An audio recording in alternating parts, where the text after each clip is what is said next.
1 లక్షల మంది రైతులకు సంబంధించి 16,144 కోట్లయింది. 35.31 లక్షల మంది రైతులకు సంబంధించి 16,144 కోట్లయింది. మాట ఇచ్చిండ్రు కేసీఆర్ గారు, ప్రతి వాళ్ళకు కూడా అకౌంట్లో వేసిండ్రు. అది రేవంత్ రెడ్డి గారు వారు మొత్తం కూడా మాట్లాడుకుంటూ 16,000 వేసినని చెప్తున్నారు. మేము మాట ఇచ్చినాం, వేసినాం. ఎక్కడ మోసం చేసినాం? రెండోసారి కూడా దరిదాపుగా 37.33 లక్షల మంది రైతులకు ₹1,00,000 రుణమాఫీలో ఉన్నట్లయితే దరిదాపుగా 19,000 కోట్లు, 12,000 కోట్లు వేసినాం. 7,000 కోట్లు బ్యాంకులో పెట్టినాం. మీరే ఎలక్షన్ కమిషన్ పోయి కంప్లైంట్ ఇచ్చిండ్రు కదా. ఇవాళ రుణమాఫీ చేస్తున్నారు. కేసీఆర్ గారు ప్రభుత్వాన్ని రుణమాఫీ చేయకుండా ఆపండి అని చెప్పేసి ఎలక్షన్ కమిషన్కి చెప్పిండ్రు. ఎలక్షన్ వచ్చిన తర్వాత, ఎలక్షన్ అయిపోయిన తర్వాత ఆ నిధులన్నీ కూడా మీ మంత్రులు, మీ యొక్క కాంట్రాక్టర్లు తీసుకున్నది వాస్తవమా కాదా మీకే తెలుసు. రైతు బంధుకి వేసిన నిధులు తీసుకున్నారు, రుణమాఫీకి వేసిన నిధులు తీసుకున్నారు. మేము మాట తప్పలే. రుణమాఫీ ద్వారా లెక్కలు కరెక్ట్గా చెప్పినాం. మేము ఎప్పుడు కూడా రుణమాఫీకి ఏ నిబంధనలు పెట్టలే, ఆంక్షలు పెట్టలే. కేసీఆర్ గారి ప్రభుత్వం ఒకటి చూసింది, పాస్బుక్ ఉందా లేదా, రుణం తీసుకున్నారా, పాస్బుక్ ఉందా లేదా. అందుకే 1 లక్ష మాఫీ చేస్తున్నప్పుడు 35 లక్షల మందికి చేసినాం, 16,000 కోట్లు చేసినాం. రెండోసారి 37 లక్షలు ఐడెంటిఫై చేసినాం, 19,000 కోట్లు ఉందని చెప్పినాం, 12,000 కోట్లు వేసినాం. మరి మీరు ఇలా చేస్తుంది ఏంటి? లక్షలోపు ఉన్నది ఎంతమంది చెప్తున్నారు? 11 లక్షలు. రైతులు 6,000 కోట్లు అని చెప్తున్నారు. ఎందుకు ఈ వ్యత్యాసం? ఎట్లా తగ్గింది? 2014లో 16,000 కోట్లుంటే 2018లో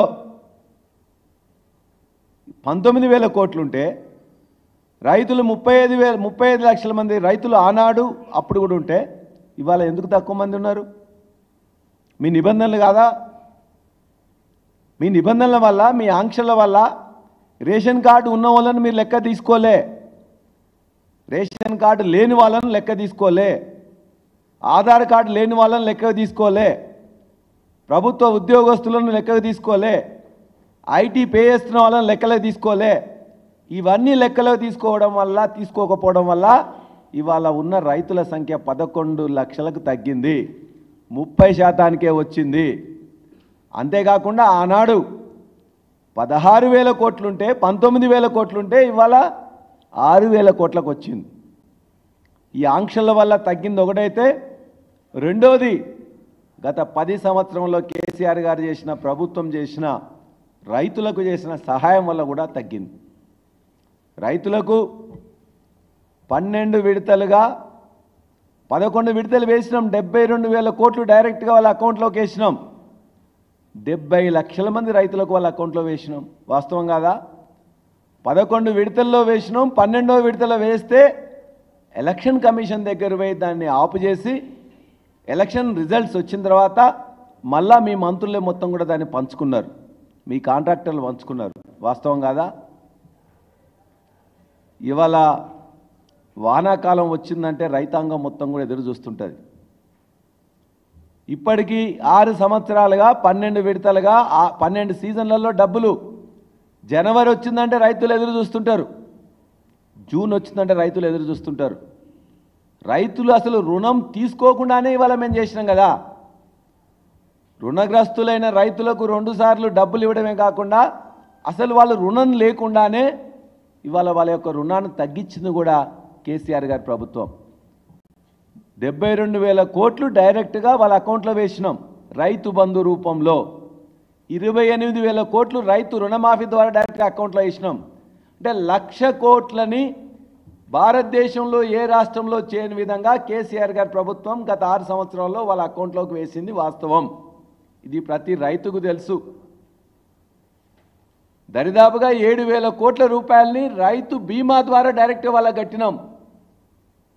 1,40,000 మంది రైతులు చనిపోయిన తర్వాత వాళ్ళ అకౌంట్లో 5 లక్షల రూపాయలు డైరెక్ట్గా వచ్చింది. వాస్తవం కాదా? నిన్న మీరు చేసుకున్న సంబరాలు చేసిన 2604 రైతు వేదికలు కట్టింది కేసీఆర్ గారే 572 కోట్లు పెట్టి.